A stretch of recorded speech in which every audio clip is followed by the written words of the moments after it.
सबको नमस्ते।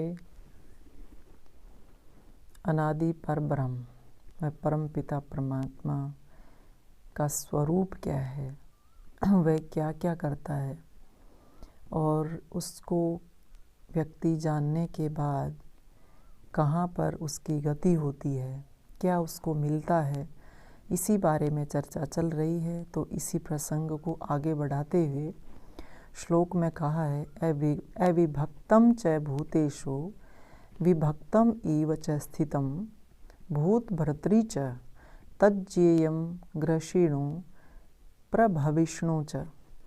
कहा वह भूतों में संयुक्त है, यानी उसी में मिला हुआ है परंतु सूक्ष्म होने से संयुक्त न होने की तरह विद्यमान है।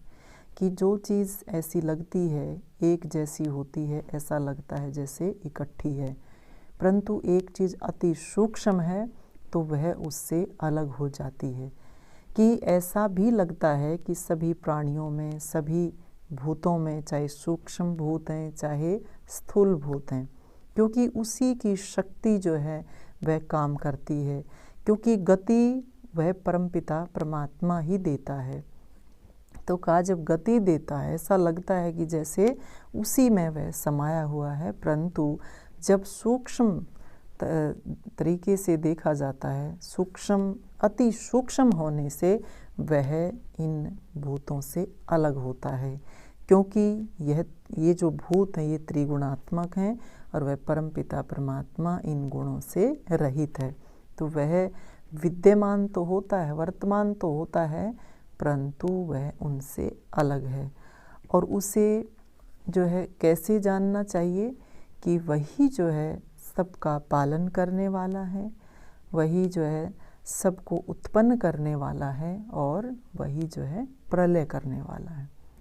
तो तीनों जो स्थितियां हैं, तीनों जो अवस्थाएं हैं इस पूरी प्रकृति की सृष्टि की पैदा करने वाला भी वही है और पालन पोषण करने वाला भी वही है और इस पूरे सृष्टि का संहार करने वाला भी वही परमपिता परमात्मा है।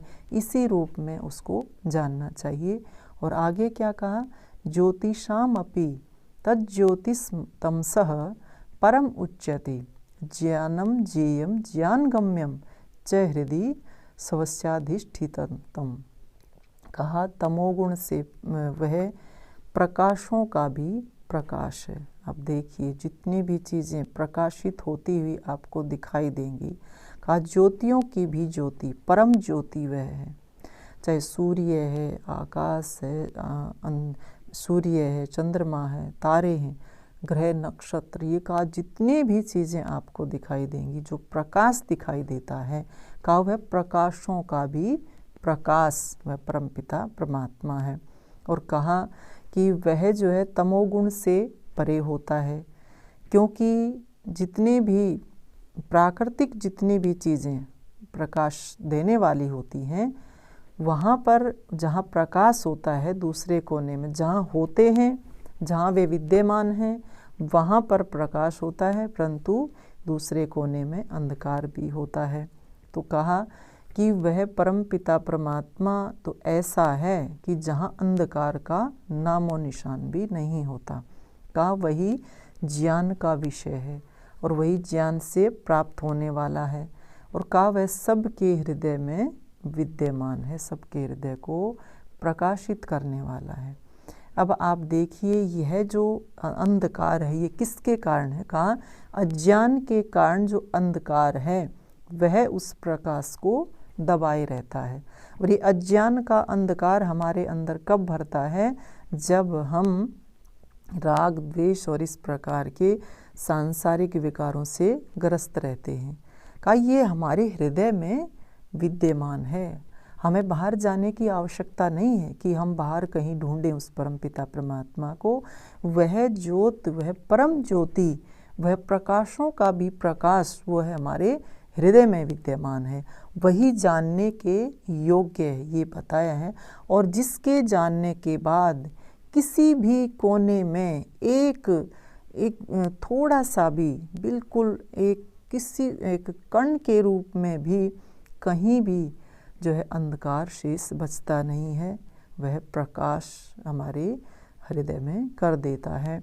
और जब वह हृदय में जो प्रकाश होता है, उस प्रकाश के माध्यम से हम अपने जीवन को तो उन्नत करते ही करते हैं, अपने जीवन को तो उजाले से भरते ही भरते हैं। संसार की प्रत्येक वस्तु, प्रत्येक पदार्थ, प्रत्येक व्यक्ति के जीवन को भी हम इसी रूप में देखते हैं कि हम अंदर जो वो प्रकाश हमारा फैलता है, हम प्रकाशित होते हैं, उसी से फिर जो है बाहर के जीवन को भी हम, बाहर की जो हमारे समाज है, संसार है, जो भी हमारे साथ चलता है, उसको भी हम प्रकाश से युक्त कर देते हैं।